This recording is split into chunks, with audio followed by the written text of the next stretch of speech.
Assalamualaikum warahmatullahi wabarakatuh. Perkenalkan, nama saya Muhammad Sareja, NPM 282601888.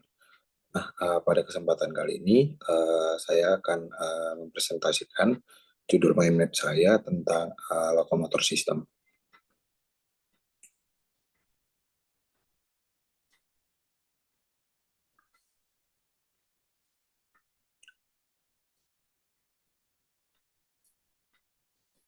Nah, pertama itu lokomotor sistem. Nah, yang pertama ada sendi. Nah, sendi selanjutnya ada pengertiannya. Itu tempat bertemunya dua tulang atau lebih. Selanjutnya, jenis-jenis sendi itu ada sinatrosis atau sendi mati. Nah, sinatrosis sendi yang tidak menimbulkan pergerakan. Contohnya sendi antara tulang tengkorak yang disebut sutura serta gemfosis atau penghubung gigi dan tengkorak. Selanjutnya ada amfiatrosis atau sendi kaku. Sendi ini memungkinkan pergerakan walau sifatnya terbatas. Contohnya ruas tulang belakang serta simfisis pubis pada pinggul. Selanjutnya ada diartosis atau sendi gerak. Nah, sendi ini dapat digerakkan dengan bebas dan leluasa. Nah, macam-macam dari diartrosis ini ada yang pertama ada sendi putar atau pivot. Nah, sendi yang hanya satu tulang melakukan putaran. Contohnya tulang hasta dan tulang pengupil pada lengan. Selanjutnya ada sendi geser atau plane. Sendi geser memungkinkan pergerakan tulang yang sama-sama datar. Contohnya itu sendi interkarpal. Selanjutnya ada sendi plana atau saddle. Itu sendi yang dapat memberikan gerakan dua arah. Contohnya itu tulang pergelangan tangan dengan pangkal dari tulang ibu jari. Selanjutnya ada sendi engsel atau hanging. Itu sendi yang tulang bergerak menyerupai pintu gerakan itu dan bersifat satu arah. Contohnya tulang paha, tulang kering, dan tulang lutut. Selanjutnya ada sendi gulung atau kondiloid, yaitu sendi yang hanya memungkinkan dua sumbu gerakan, yaitu gerakan fleksi dan gerakan ekstensi. Contohnya sendi penghubung tulang telapak tangan dengan tulang jari. Selanjutnya itu ada sendi peluru atau ball and socket. Itu memungkinkan gerakan ke segala arah. Contohnya sendi pada bahu, penghubung tulang belikat, dan lengan atas. Nah, selanjutnya ada macam-macam gerakan. Yang pertama itu ada gerakan lokomotor, gerakan non-lokomotor, dan gerakan manipulatif.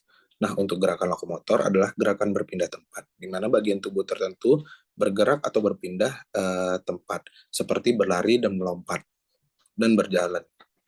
Selanjutnya ada gerakan non-lokomotor, yaitu gerakan yang tidak disertai dengan perpindahan tempat. Misalnya memutar, menggeleng, membungkuk, dan mengayun. Selanjutnya ada gerakan manipulatif, yaitu gerakan yang melibatkan penguasaan pada sebuah objek atau gerakan yang melibatkan suatu alat. Misalnya menangkap, melempar, memukul, dan memantulkan bola. Selanjutnya dari lokomotor sistem ini ada juga bagian sel saraf. Yang pertama itu ada dendrit. Nah, dendrit ini bagian dari badan sel yang berupa tonjolan sitoplasma, berukuran relatif pendek dan bercabang. Selanjutnya ada badan sel atau perikarion.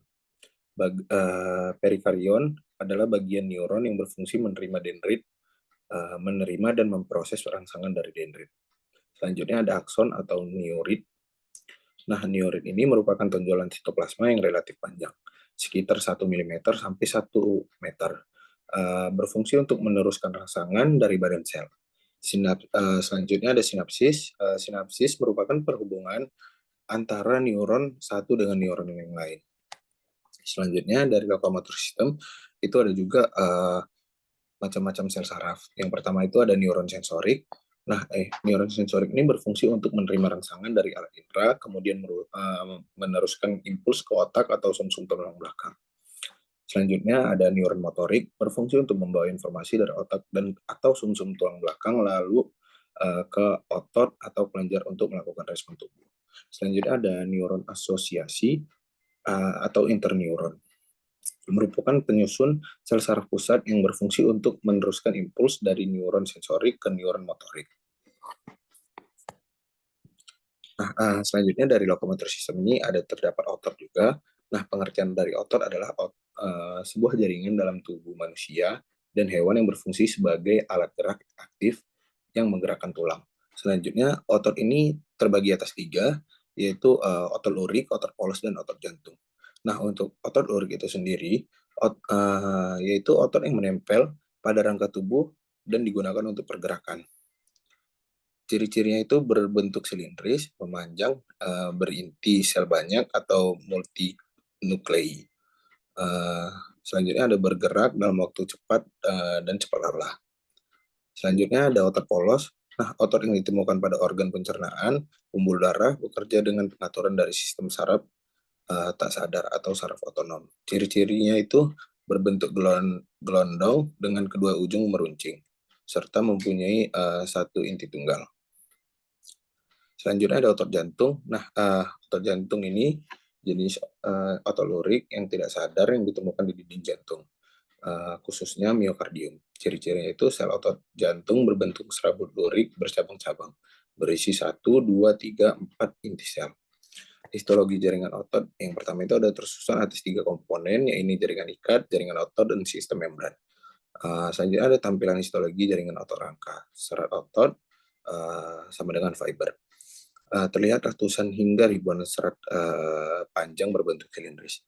Yang ketiga ada antara serat yang satu dengan lainnya tersusun sejajar. Yang keempat panjangnya berkisar 100 mm dengan diameter 10 sampai 100 mm. Selanjutnya ada kontraksi otot. Nah, tahapan yang pertama itu aktivitas otot.